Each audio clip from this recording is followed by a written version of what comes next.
మీరు ఎప్పుడైనా గమనించారో లేదో, ఒక్క శివలింగానికే ఒక ప్రత్యేకమైన గుర్తు ఒకటి ఉంటుంది.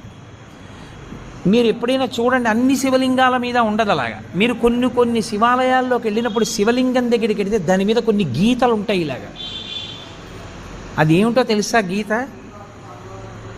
అలా గీత ఎందుకు ఉంటుందో తెలుసా ఎవరికైనా?